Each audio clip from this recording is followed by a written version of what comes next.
What the flip?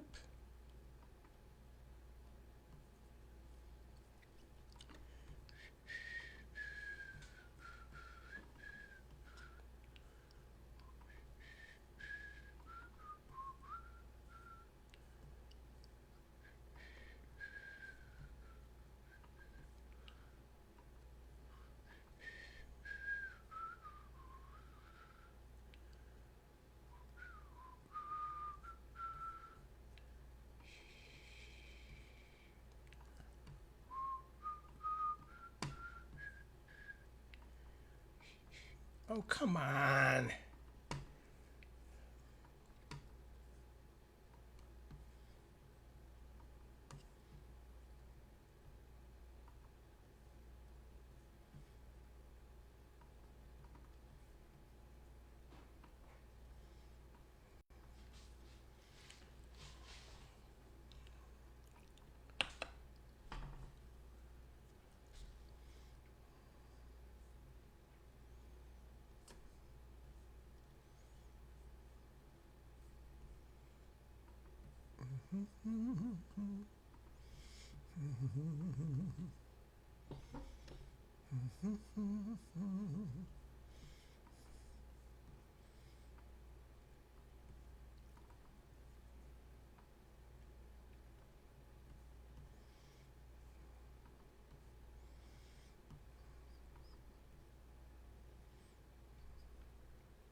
Finally.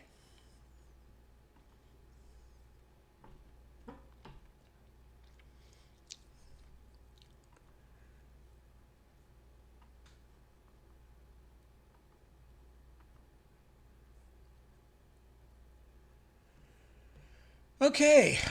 Well, that was weird and unnecessarily complicated. Sorry to keep you waiting. This is Tad. I'm Tad. That's me. And I was digging out from under another little bit of weirdness somewhere between my software and Facebook, where everything just froze up all of a sudden, and I couldn't change anything, and I couldn't close anything, and I couldn't go back and fix anything. So I had to close the windows eventually. Fortunately, I don't think I had to reset, so I think this actually should be valid. I hope we see. Okay, good. So let me know if for some reason this is weird or anything is not where it's supposed to be. I see Christy says it shows it twice on her feed, but I have no idea what else is going on. It's because it was some complicated ass thing that I had to do to deal with closing it up and starting it up again, and it's not worth explaining. But anyway, so let me know if for some reason you're not seeing anything, and if that's the case, just post something, or if you can't hear me or whatever the case may be. Meanwhile, I'm going to go on as though everything's normal because I think it seems like it should be, but I don't know. I never know for certain.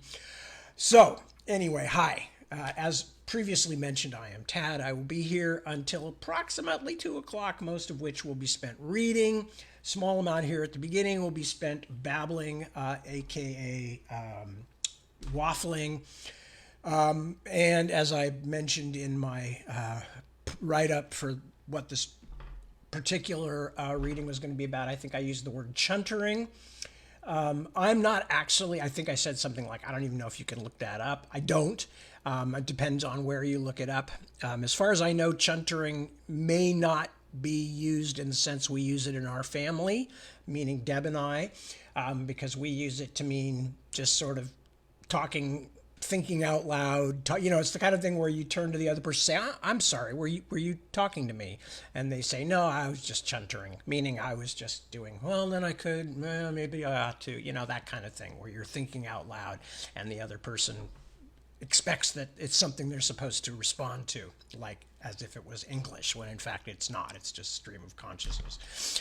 Anyway, so that's chuntering. I think originally have had something to do with horses and the noises that horses make, but I don't know. I don't know where Deb picked it up from. I picked it up from her. I assume it's English in some shape or form, English in the sense of British English. But one of the amusing things about Deb and I having lived together so long now, first in England when I lived with her there before we moved back to California, is that we have been using each other's slang and expressions and all kinds of things like that for so long that we often don't remember where it comes from and where, whether it's English or American slang or whatever. And there's other odd inversions as well. Like, say, for instance, Deb's been here so long that she pronounces the word Herb in the American fashion, herb. But from living in England, I started saying herb, which is the English or British way of pronouncing it. And as a result, Deb and I are now completely opposite. She says herbal, I say herbal, although I'm using the English pronunciation and she's using the American pronunciation. So we have many things like that we have to actually ask each other, especially when Deb was also writing. And I, we were both writing books at the same time or working on things at the same time that required occasionally using slang. And one of us would turn to the other and say, whatever it is that American or English? And the other person would go, damned if I know. So yeah, it's a constant thing. So I don't know where chuntering comes from, and I didn't have the time to look it up. And then, of course, everything was breaking down just before I started the on-the-air process. So I still don't know. So anybody wants to look it up can tell me where it originally comes from, or even if it's available, or if it's some bit of slang that has not made its way to the dictionaries. I know that years ago I tried to look up faffing, Faffing, and was having trouble finding a etymology for it and all that. And I had, again, picked it up in England. It's an expression that's commonly used in English. It just means sort of like stalling, delaying, messing about, not getting on with things, So people will say, stop faffing about and get in the car or whatever. Similarly, I grew up with a word that nobody in my family knew where it came from, but we used it all the time, which was fossicking. And my mom in particular had been using it since childhood to mean for sort of looking around for things, or just this kind of. It had an implication of not entirely focused, but just kind of looking for something or looking for something to do or whatever the case was. Anyway, my mom used to say it all the time, and I had never run across it anywhere else outside of our family. And then later on, I discovered that it was actually an Australian term, a mining term specifically. It came from Australian miners. And I had no idea how it got into our family, except during the time my mom was young and living with her mom and dad in Alma, which is a city, little small town here in the area between the Santa Cruz side of the hill where I live now and the Silicon Valley side of the hill where I used to live. Alma is on the way between the two, although it no longer exists as a town because it has become submerged under a reservoir that they put in there. But anyway, for a while, back in the very early 1900s, back when my grandmother was a young woman, it was a mining center. For a while, there was oil and things like that. So there was a lot of digging, a lot of prospecting, a lot of geological work going on around that area. And my grandmother used to talk about the roughneck boys, the roughhouse boys, the oil drilling guys who would come into the family store that they owned and things like that. So she may have picked it up from there, my grandmother, and passed it along to my mom. But we don't know. Anyway, sorry for this little kind of roundy round, but these things always fascinate me. I love words. I love foreign loan words that come into languages. I love obscure loan words that no longer carry their meaning or no longer carry any meaning whatsoever. So things like fossicking and chunter and faffing all fascinate me. And it was one of the things, last thought on this subject, one of the things I loved being in England was picking up entire rafts of spoken expression that I had not been exposed to in America. So there are all these wonderful expressions from England that I had not had time to, or I had not had a chance to, I had not learned in America, and things like daft as a brush for saying somebody's nuts or crazy or silly or whatever. Daft as a brush, which, you make sense out of that. Daft obviously means crazy, but daft as a brush. Pissed as a newt, and pissed in this sense means drunk. You can kind of see why that would work, because newts walk in a very funny way, very kind of slow and herky-jerky. So there are a lot of expressions like that. And of course, one of my absolute favorites, I don't know if I've ever snuck it into one of my books, but I love, is mad as a stick, which I just think is a splendid, splendid thing to say about somebody. Oh, you know him, he's mad as a stick. I don't know what it means. Nobody knows what it means, but it's fascinating. So the combination of like getting exposed to all these expressions, and when I was living in England and learning or hearing a great deal of Cockney rhyming slang, which is still in place, not commonly, but I mean still gets used, and some of it has moved over, into. I was listening to the song Lazy Sunday Afternoon by the Small Faces the other day. And Stevie Marriott, the lead singer, it's a song about how the neighbors hate the loud noise of him playing music on a Sunday when he just wants to kick back and have a good time. And they're like pounding on his door and all that. And at one point he says, "It's doing me crust in." And of course, that is Cockney rhyming slang. And Stevie Marriott was from the East End of London, as I think most of the Small Faces were. Doing me crust in. And of course, that's Cockney rhyming slang from crust of bread, which rhymes with head. So it's doing my head in, doing me crust in. So anyway, just a brief aside on things that fascinate me. I am easily fascinated, as you may have guessed. Let me check in and just see who has popped in to say hello. And before I start reading, and I see Suzanne is here checking in. Suzanne Owen from sunny, warm Yorkshire. Christy Sanders, hello, hello. Good to see you too. Dirk Hupfner is checking in from Berlin. Nikki Chetwin checking in from Leicestershire. Alexandra Lirop is checking in from the Netherlands. Mr. Mark Craigbaum is checking in from the Great American Midwest, assuming he's out there and hasn't traveled to somewhere else.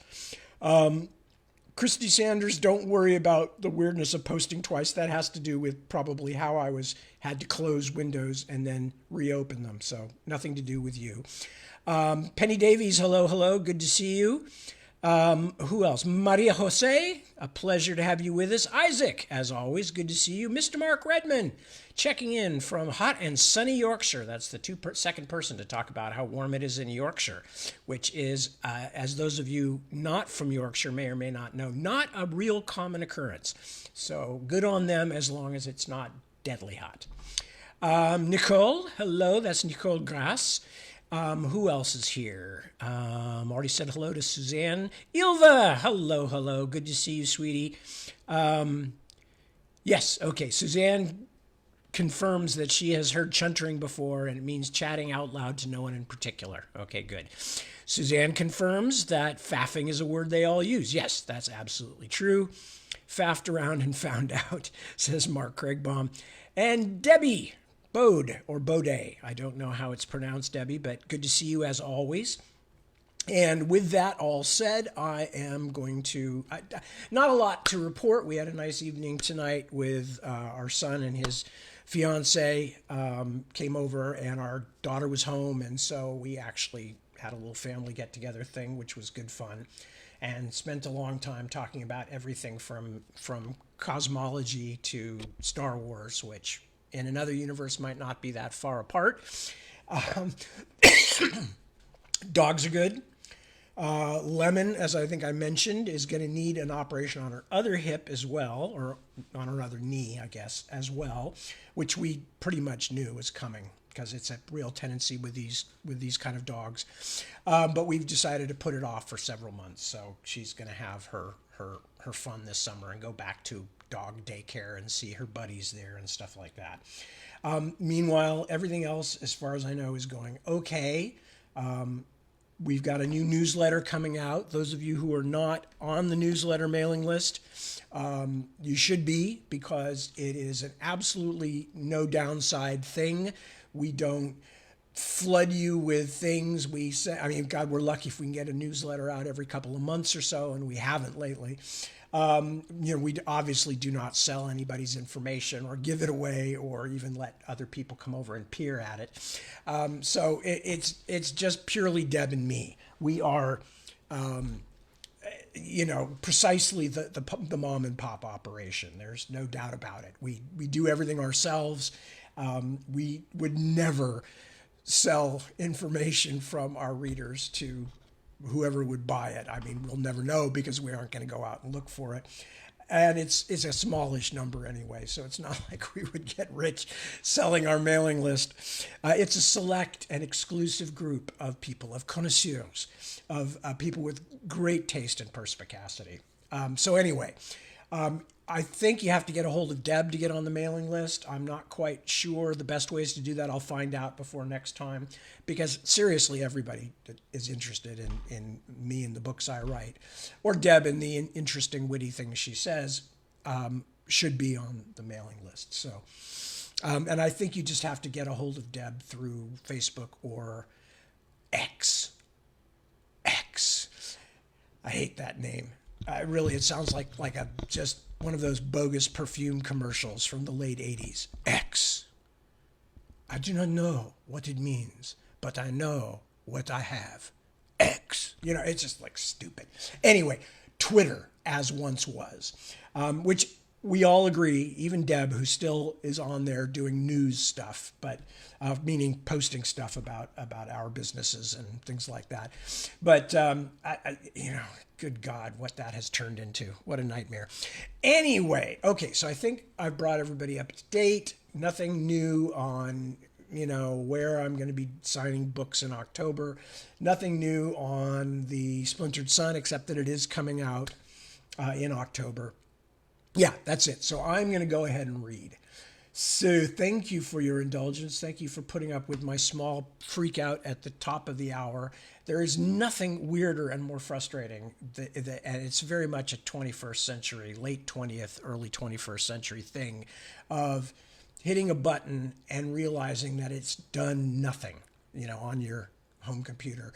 Like hitting a button and nothing happens, and it's not grayed out and it's not reacting, and you're like hitting buttons all over the page, or moving your mouse around all over the page, whatever you're using, and clicking on things and nothing does anything. And especially when it's 30 seconds or whatever till starting your live broadcast, and realizing this entire thing is compromised. It's not quite as bad as the blue screen of death that Windows users used to be so terrified of, but it's still pretty darn frustrating. Anyway, okay, so where we are in River of Blue Fire, or all you need to know here is that Dulcie Anwin, who is one of the people that helped Dredd, who is the right-hand man of the head guy of the whole Grail project. And Dredd is also, as we readers know from the first volume, Dredd is also a serial killer, and absolutely horrendously horrifying person. Anyway, but he also works for Felix Jongleur, the old man who runs the Grail project. And he was sent to silence Bolivar Atasco, who was an early member of the Grail project, but who dropped out at the same time that Rini, Kabu, Mr. Sellers, and all the rest of these characters were meeting in this virtual world of Atascos.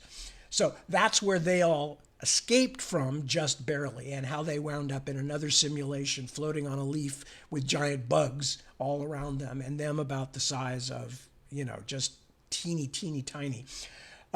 But Dulcie was working as a security expert for Dredd, not knowing anything about his real background. She was working as a security expert for him on this thing that she knew was criminal, but she didn't quite know how criminal it was. And in the middle of it, one of their hired contractors screwed up, and Dredd ordered her to go in and shoot the guy. And Dulcie actually did it. So she's been thinking about that a lot. So that comes up a few times in her sections. So just thought for those who either haven't read the book or haven't read it in a long time, they should know that. Anyway, okay, so let's go back to the story. So she has just come back from this trip to Colombia, because this took place in Cartagena, Colombia. She has just come back to, where does she live? New York, I think. I can't remember. But because it's been a long time since I've read this either. So anyway, she's just come back from this trip and this weirdness and actually killing somebody and et cetera, et cetera. And she's just come back in and has greeted her cat, who has been, left behind. So, priority message, said a soft male voice, cued by the front door opening and closing. You have a priority message. Shit. Dulcie flipped her hair out of her eyes and rubbed her forehead. It couldn't be Dredd again already, could it? She felt positively waxy. Play the message. Her current employer, that's Dredd, her current employer's ugly, handsome face appeared a meter high on her wall screen, his long hair lank and damp. He looked like someone who had been chewing cat, exalted and buzzing like a downed power line. Dulcie, call me as soon as you get in. It's extremely, extremely urgent. Oh, Christ, no peace. She told the screen to return the call, then slumped onto the couch and kicked off her shoes. He came on almost immediately. We've got a problem. Didn't those subroutines work? She had cobbled together a few reaction loops before leaving Dredd to mine the fort in Colombia. Behavior gear that would allow them to leave their puppet sim untenanted for short stretches of time, but which would keep the imposter looking occupied and alive. Nothing that would confound serious scrutiny, but enough to get through sleeping periods and the occasional distraction on the handler's end of things. So, just one last comment. What this is referring to is that in the group that originally contained Rini and Kabu and Orlando and Fredericks and all the rest, one of those characters is somebody whose sim has been taken over by Dredd. That's all you need to know. It's all working fine, but the group's been split up. That African woman and a monkey friend, they're lost, maybe drowned. There was some kind of fish frenzy on the river. The boat tipped over and the rest of the group are stranded on shore. Dulcie took a deep breath, fortifying her patience. Men, no matter how intelligent or powerful, sometimes couldn't help acting like boys, so lost in their games that they forgot they were games. Women, on the other hand, remembered what was important: an occasional bath and clean hair. But our sim is still with the rest of the group? Yes, everyone's together now except those two. But they're clearly in a dangerous situation, so we could lose them all at any time. I need to get on with researching some of the things they've already talked about. I can't do it while I'm handling the sim. Could this possibly wait just another hour? I'm sure you're tired, but I just walked through the door and I have to eat something before I faint. Men didn't understand baths, but they usually understood food. He stared for a long moment. The look on his face seemed to suggest imminent violence, or at least harsh criticism, but then he grinned instead, his teeth bright in his dark face. Of course, he said. Sorry. Dulcie could make little sense of the man. His odd reactions, like this one, the flares of brilliance, the childishness of his nickname, did not quite add up to make a full picture. Not being able to categorize him irritated her. I really do need a chance, she began. Call me back when you're ready. He broke contact. Dulcie looked down at Jones, who had returned and was sitting patiently by her stocking-clad feet. Hurry, hurry, hurry, Dulcie told her, always hurrying. Jones lidded her round eyes. She seemed to agree that it was no way to do things properly. Her curling red hair was wrapped in a towel turban, and her softest bathrobe coddled her damp but now wonderfully clean skin. She had stretched lengthwise on the couch with her feet up, a squeezed tube of mango yogurt in her hand, and Jones resting comfortably, it was comfortable for Jones anyway, along her thighs.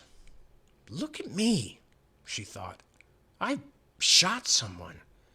There are a lot of men who couldn't even do that, but look at me. I'm so calm. She made sure her pose reflected this impressive fortitude. Now, she told the wall screen, you may redial. Dredd appeared, thrice life-size. He seemed a little less manic. They're all asleep, so it's not such an emergency. The puppet looks great. A little snore here, a little twitch there. You do good work. Thank you. Did you get something to eat?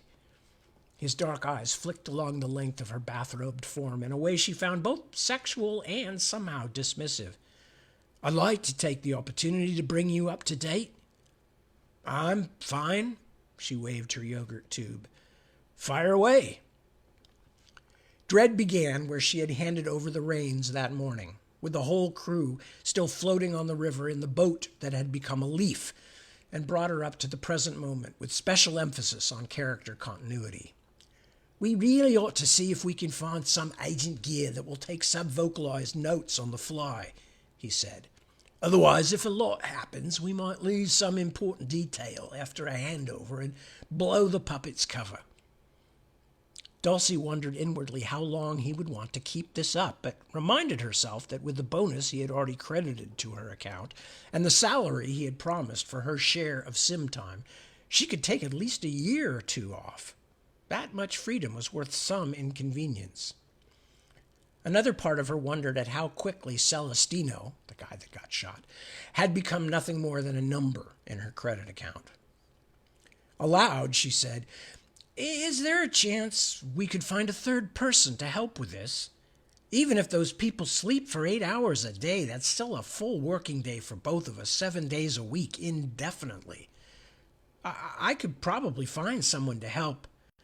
Dredd went silent, his face suddenly expressionless.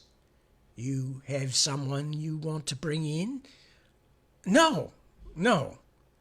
Until today, he had been so ecstatically happy about the results of the Sky God project, she had almost forgotten his mood swings.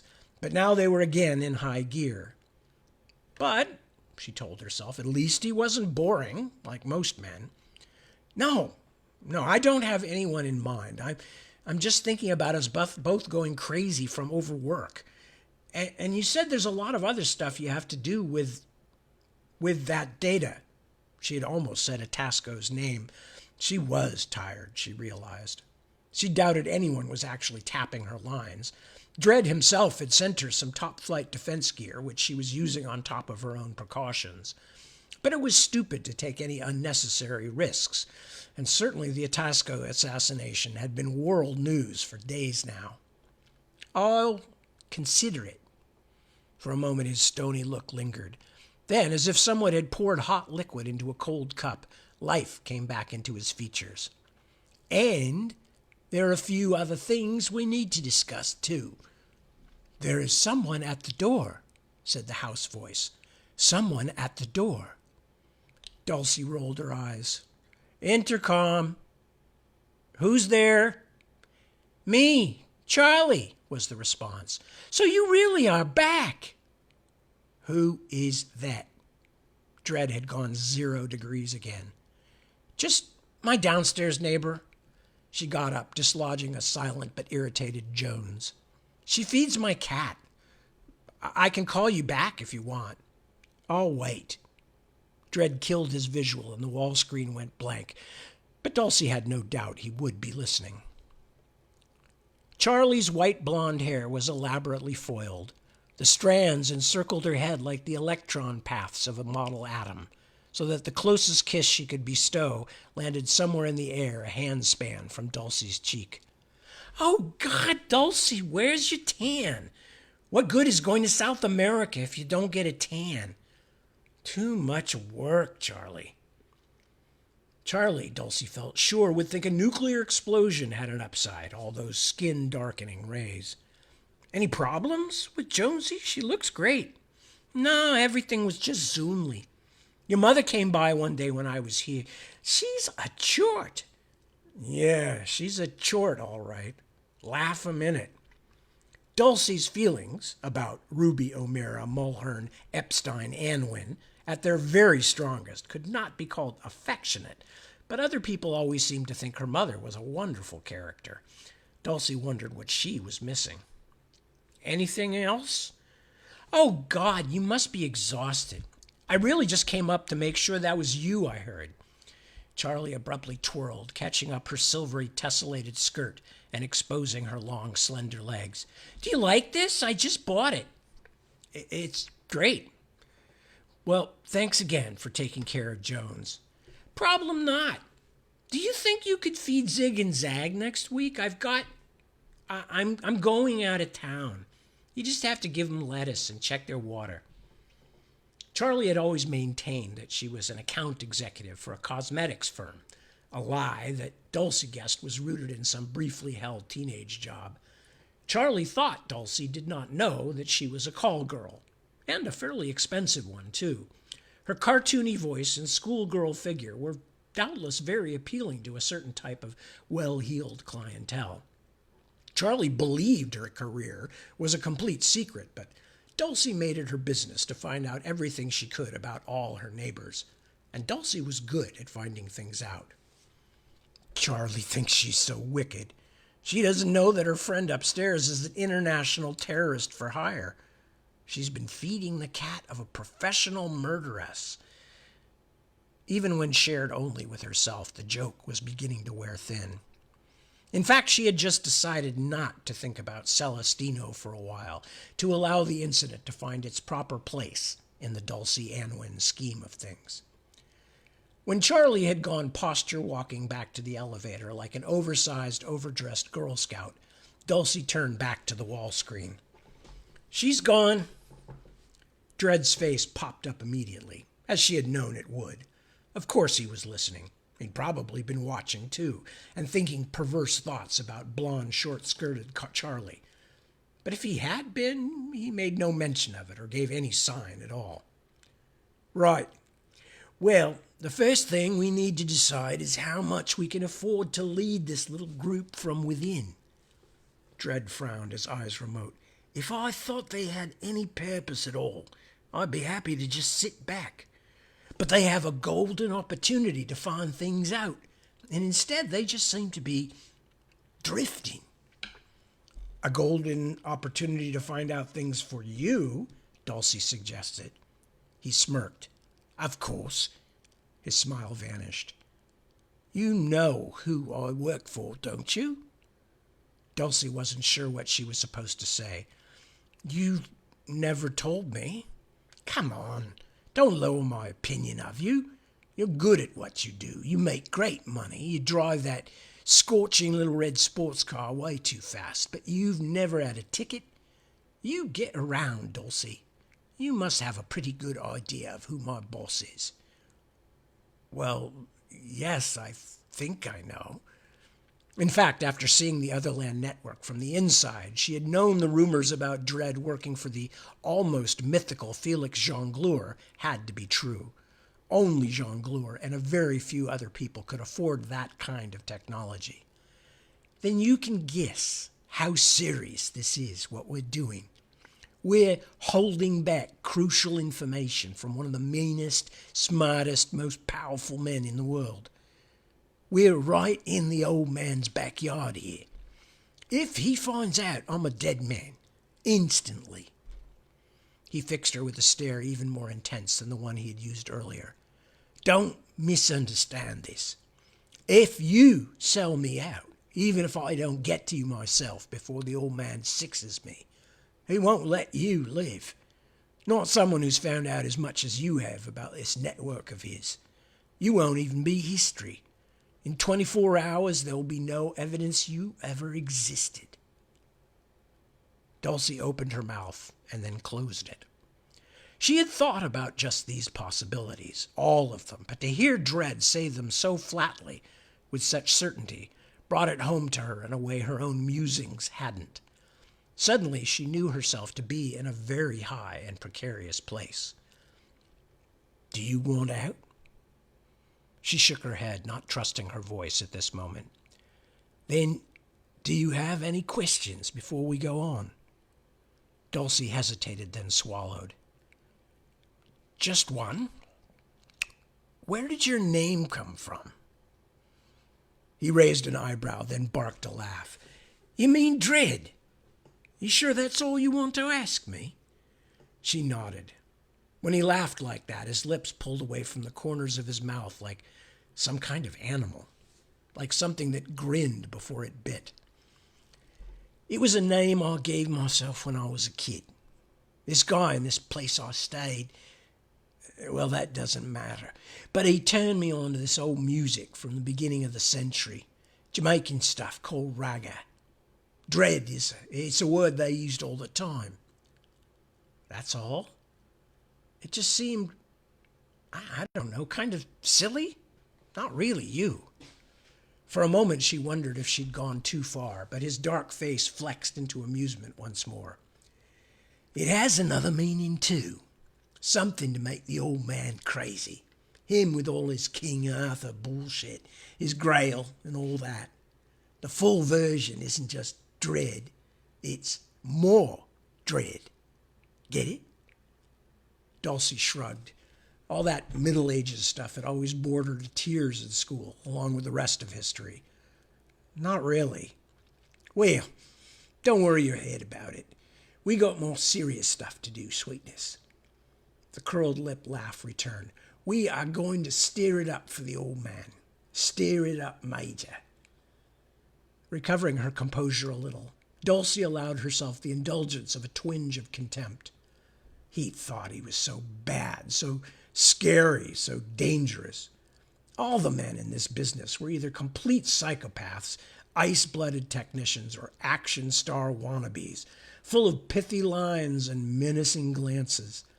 She was quite sure Dread would prove to be the last. Problem not, Pancho, she said, Charlie's favorite expression. Let's get on with it. Empty, self-absorbed. Yeah, she knew his type. She was willing to bet that he went through a lot of women, but that none of the relationships lasted very long at all.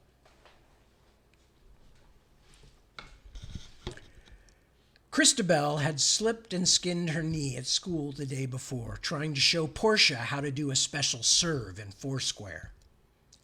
Her mother had told her to quit peeling the spray off it to look, so she waited until she was all the way down the street and around the corner before stopping her bike. Brief insert, since we're now skipping around between characters. Christabel is a 6-7-year-old girl, I don't remember exactly how old, who lives on an army base in North Carolina. Her father is the base security officer. There's a mysterious man named Mr. Sellers, who is wheelchair bound and who is clearly very badly burned in some kind of accident. And he has basically brought Christabel in to help him get around the strange kind of imprisonment he seems to be suffering under. And Christabel has been helping him with some things, including, if I remember correctly, at this point, he has actually arranged to escape from this place on the base where he has been held and is actually living now in some tunnels that the military doesn't know about that are underneath the base. And Christabel helped him to do that. Not physically, but helped him by bringing him things he needed. Anyway, so that's what's going on, and that's who Christabel is. Her mother had told her to quit peeling the spray off it to look, so she waited until she was all the way down the street and around the corner before stopping her bike. The spray was funny, a round white place on her knee that looked like spider webs. She sat down on the grass and scraped at the edge of the white stuff with her fingernails until it began to come loose. Underneath, the red sore spot was beginning to turn a funny yellow color and get all gummy. She wondered if that was what happened when parts of the Mingle Pig fell off, like on Uncle Jingle's Jungle last week, when all the Mingle Pig's noses came off at the same time after he sneezed. She decided that if that happened, it would be very, very gross. There were no people on the athletic field when she rode past, but she could see a few of them on the far side, wearing their army uniforms and marching back and forth on the dirt track. There was no music today, so the sound of her pedals was loud, sort of like music itself, going squeak-ga, squeak-ga. She rolled down street after street, hardly even looking at the signs because she knew the way now, until she came to the part of the base with the raggedy grass and the little cement houses. She parked her bike beside a tree, pushed hard with her foot until the kickstand went down, and then took the paper bag out of the bike basket that her daddy had fixed so it wouldn't be all wobbly anymore. Hey, Weenet, ¿qué haces? Christabel jumped and made a squeaking noise louder than the bike pedals. When she turned, someone was coming down out of the tree, and for a moment she thought it was a monkey in clothes, a scary killer monkey like that show her mother hadn't wanted her to watch, but that Christabel had promised wouldn't give her nightmares. She wanted to scream, but it was like in a bad dream, and she couldn't do anything but watch. It wasn't a monkey. It was a boy with a dirty face and a missing tooth. It was the same boy who had helped her cut the fence when she was helping Mr. Sellers, except he was even dirtier now, and he looked smaller than before. But he was inside the fence where she was. She knew that was wrong. By the way, Chocho. Anyway, he is a street kid who happened to be outside the fence and when Christabel needed to cut it and actually helped her do it. But she doesn't know anything else about him. And he's, yes, I said he's a street kid who's kind of been trying to stay alive without parents or whatever. She knew that was wrong. Don't talk much, you. The boy was smiling, but it looked like it hurt him. Christabel took a few steps backward. Hey, Muchita, I'm not going to do nothing to you. What you got in the bag? It's not for you. Christabel held it tight against her shirt. It's for someone else. Verdad, Weenet? The boy took a step closer, but slow, like he hardly even knew he was doing it himself. Some food? Huh? Feeding someone, you? I saw. I've been watching. Watching? She still couldn't understand what this dirty boy was doing here. There were inside the fence people and there were outside the fence people, and he was not an inside person. Yeah, Claro, I've been watching. Ever since you got me to cut that fence, I've been watching. Fence goes off, I climbed over. Got some good stuff, me, what I thought. But the fence go back on, both of them. Threw a stick at it just to see. People came running, soldier boys. I got up a tree, but they almost saw me. You can't get out. She said it as she realized it. You can't get back over the fence because she stopped, scared. She had almost said Mr. Sellers' name. Because it's turned on. Because it's electric. Got that right, Muchita. I found some food, too. They throw a lot of stuff away in here, man. They're locals. Major scanty, seen? But they don't throw out food always. And I'm pretty hungry, me. He took another step nearer, and suddenly Christabel was terrified he would kill her and eat her like in the monster stories Ophelia told at sleepovers. Grab her and then bite her with that dirty mouth and the hole where his front tooth was supposed to be. She turned and began to run. Hey, Weenie, come back! She ran, looking down at the ground, flying underneath her, her legs going up and down. It felt like something was jumping in her chest, thumping her from the inside, trying to get out. She could hear the boy's voice coming closer, then something shoved her in the back, and she was running too fast for her feet. She stumbled and fell onto the grass. The boy stood over her. Her leg was hurting from where she fell down at school, and now on the other leg, too. When her breath came back, Christabel began to cry, so scared she was hiccuping, too. Crazy little bitch. He sounded almost as unhappy as she was. What'd you do that for? If you hurt me, I'll tell my daddy. He laughed, but he looked angry. Yeah? Geez, Weenet, you tell. And then I'll tell about what you hiding out here. Christabel kept hiccuping, but she stopped crying because she was now too busy being even more afraid. And of course, what she's hiding is Mr. Sellers, and that's who she's been bringing things to. Hiding? I told you. I've been watching. What you got? What you hiding out here? Some kind of dog or something? He stuck out his hand. Fan, I don't care if it's dog food. Give me that bag. When she did not move, he bent over and took it from her curled fingers. He didn't pull hard, and Christabel felt more than ever like this was a bad dream. She let it go. ¿Qué? He stared at the wrappers. This soap! Soap! What are you? Play some game with me? With his quick, dirty fingers, he unpeeled one of the bars and held it to his nose to take a hard sniff. Fan! Soap! Muchita loca! He threw it down. The soap bounced away. Christabel could see it sitting on top of the grass where it stopped, like an Easter egg. She didn't want to look at the boy, who was very angry. Right, he said after a minute. Then you gonna bring me food, bitch. Right here, every day, ¿me entiendes? Otherwise, you daddy gonna know you come here. Don't know what you doing with that soap, but I bet you washing something you ain't supposed to have. You got me, little bata loca. I know where you live, you in your mama-papa house. I see you through the window. I come through that window some night if you don't bring me nothing to eat.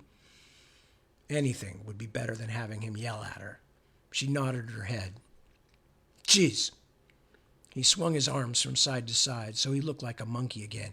And you better not forget, because Chocho be un mal hombre. You hear? Don't mess with Chocho, or you wake up dead. He went on saying things like that for a while. At last, Christabel figured out that Chocho was him, the boy. It wasn't a name she had ever heard. She wondered if it meant something outside the fence. He let her keep the rest of the soap, but even after he had climbed up into the nearest of the thick trees and scrambled away to some secret hiding place, she did not dare leave the bag for Mr. Sellers. She put it back into the basket of her bicycle and rode home. Halfway there, she began to cry again. By the time she reached her street, she could hardly see the sidewalk. And now both her knees were skinned.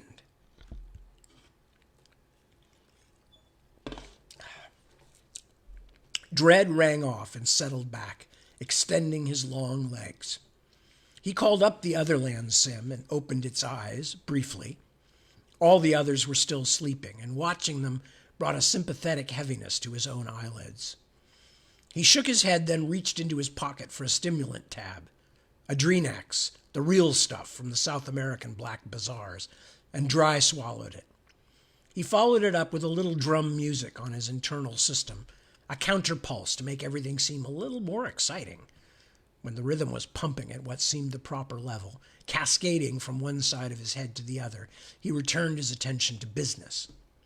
He left the Otherland window open, but shut the sim's eyes most of the way so as not to attract undue attention should any of the others wake, then leaned back in his chair to think. His hand stole to his T-jack. Calloused fingertips traced the smooth circumference of the shunt. There were so many puzzles, and so little time to spend on them. Maybe Dulcie's idea was a good one, after all. He himself couldn't keep spending 9 or 10 hours a day under simulation, even if he had nothing else to do, and the old man certainly wouldn't leave him alone forever. And what about Dulcie herself? His good opinion of her, bolstered by the unhesitating speed with which she had dispatched that idiot Celestino, had been diminished more than a little by her insistence on going back to New York. And all because of a cat. A cat! The most amazing technological advance conceivable. This Otherland network, a simulation more real than real life itself, and she was worried about leaving her cat with that pale blonde slut of a downstairs neighbor another week or two. The stupidity of it was almost enough to warrant taking Ms. Anwin off the protected species list. What was even more irritating was that he had just sunk many thousands of his own personal credits, stringently shielded from the old man's notice, into building a new office to share with her in Cartagena, and now he had to worry instead whether her home system could competently carry this kind of bandwidth. When she had said she was going home, he had seriously considered just killing her, and doing the whole Otherland surveillance by himself.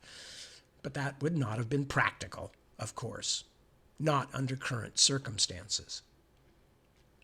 A pleasure deferred, then. It was particularly galling, however, to be dependent on a woman. As a rule, he never trusted anyone with more than a small piece of a job and held all the connectors in his own hands. When you delegated, you always suffered some signal degradation. Just look at the way that puss bag of a gearman had almost blown the whole thing to bits. Well, Celestino was landfill now, a job even he would have trouble screwing up. Dredd lit a thin Corriega cigar, one of the few compensations of being stuck in South America, as far as he was concerned, and contemplated his options. He had to be ready if the old man had another job for him. This was the exact wrong time to show any hesitation or resistance. He also had to keep the Otherland puppet sim active, either by himself or with help from trustworthy employees. So far, Dulcie Anwin still fit that category, but bringing in someone else would just mean more management for him, more security concerns, more possible points at which something could go massively astray. He would put that decision aside for later, he decided, when Dulcie took over in 4 hours, and if the residual stimulants in his system would permit it, he would try to get a little sleep, and then he might be in a better frame of mind to judge something so important. But, in the interim, he needed to get on with some of his own research. What the people caught inside the Otherland simulation network had discovered told him very little so far about the old man's purposes. What they had unwittingly revealed about themselves, though, was more immediately useful. For one thing, if he decided to bring in other sim drivers to help, he could then look into trying to replace a second member of that merry little band of river travelers in case his current infiltration got bounced from the system by the next giant fish attack or whatever. However, he was even more interested in knowing who these people were and why the mysterious sellers had brought them together. And of all the travelers, the African woman and her friend were the top priority. He had the others where he could keep an eye on them, but for all he knew, Rini whatever her name was, had been knocked offline, in which case she was now a very loose thread indeed. Dredd notched down the intensity of the rhythm track to something more in line with careful thought, then sent a smoke ring spinning toward the low white ceiling. The room was windowless, part of a half-untenanted office complex in the outer ring of Cartagena, but it had high-bandwidth data lines, and that was all he cared about. This Rini was African. That much he could have told just from her accent. But someone had said that her companion was a bushman, and some quick reference checking suggested that most of the remnants of that people were to be found in Botswana and South Africa.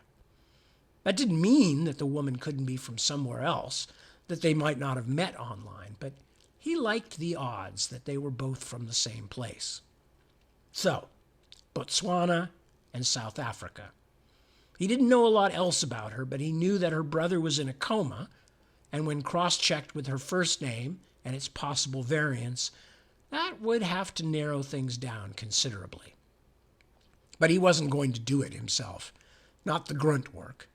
Since the job seemed likely to be in southern Africa, he would let Klecker and his associates handle it, at least until they found a hot trail. After that, he wasn't so sure. Klecker's men were mostly thugs, which certainly came in handy sometimes, but this was a very delicate situation. He would decide when he knew more. Dredd sent up another smoke ring, then waved his hand, obliterating it.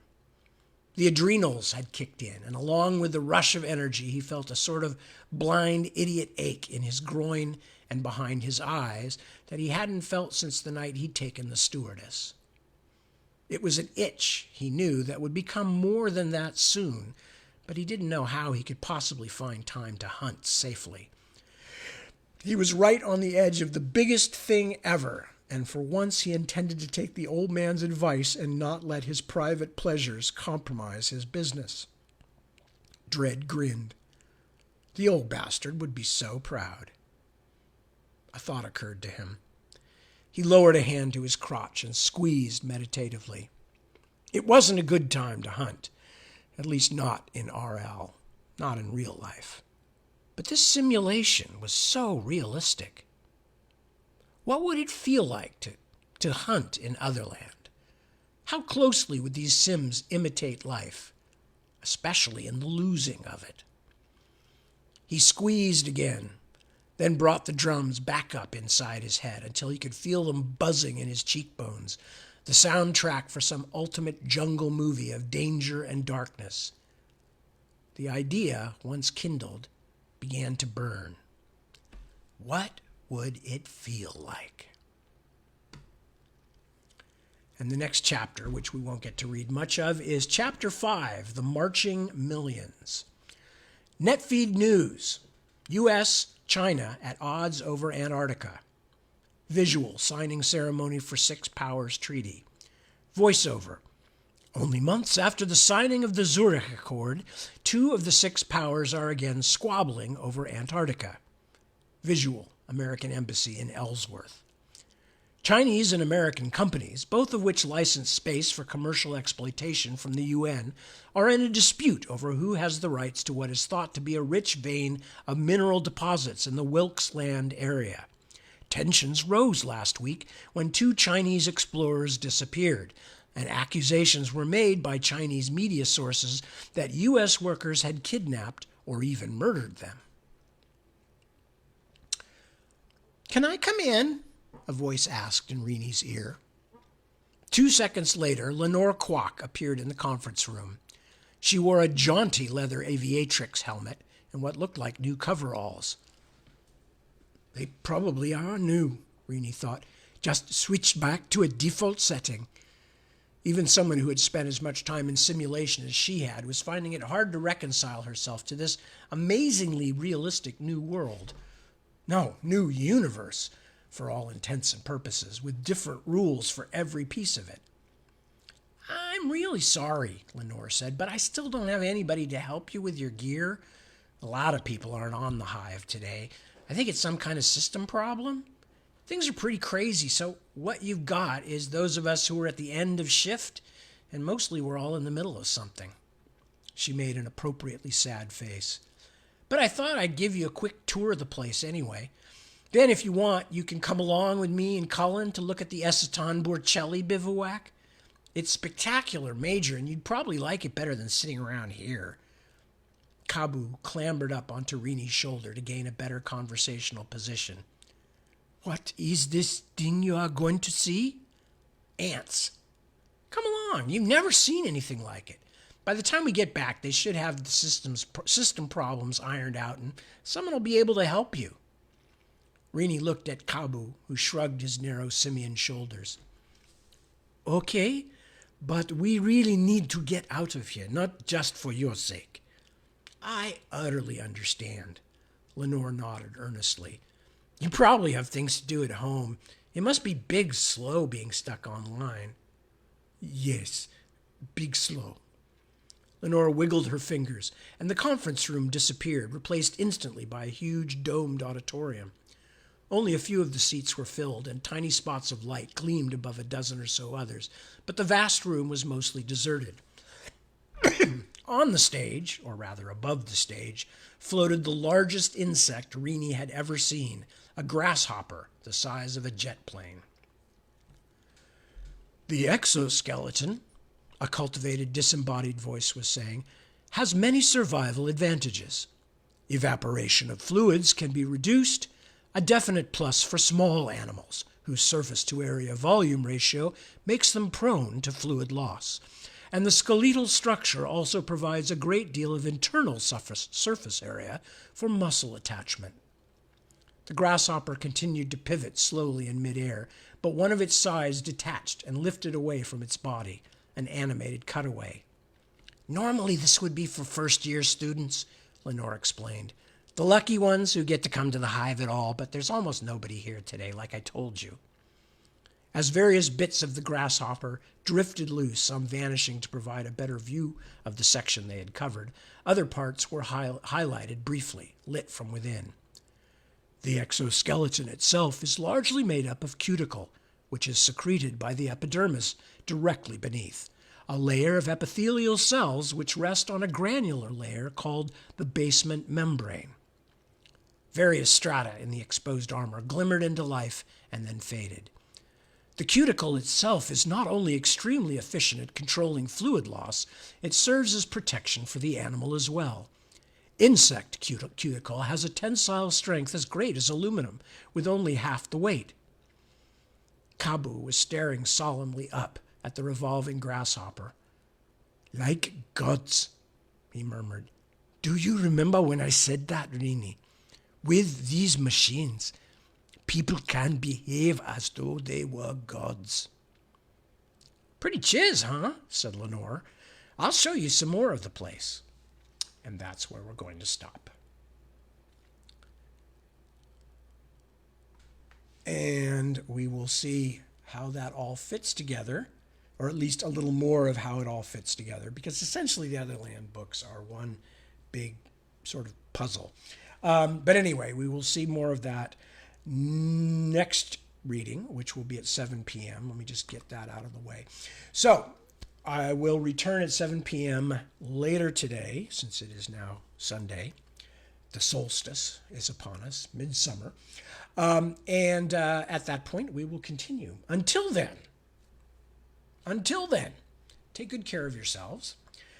Take good care of your loved ones, your family, your friends. Keep an eye out, though, for those who you may not know as well, or they may be people you just work with or whatever, but keep an eye out. Keep an eye out for others. And sometimes people just need somebody to listen to them, or, just to be with them, or, some other people may just need a couple of bucks or a meal or whatever. Anyway, the world is full of people. All of us need help sometimes. So if you get a chance to do that, pay it forward for the good things that happen in your own life.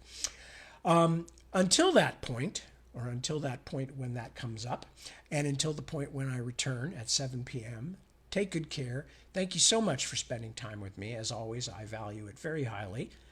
Peace, be well, and be good. Ciao, Bambini.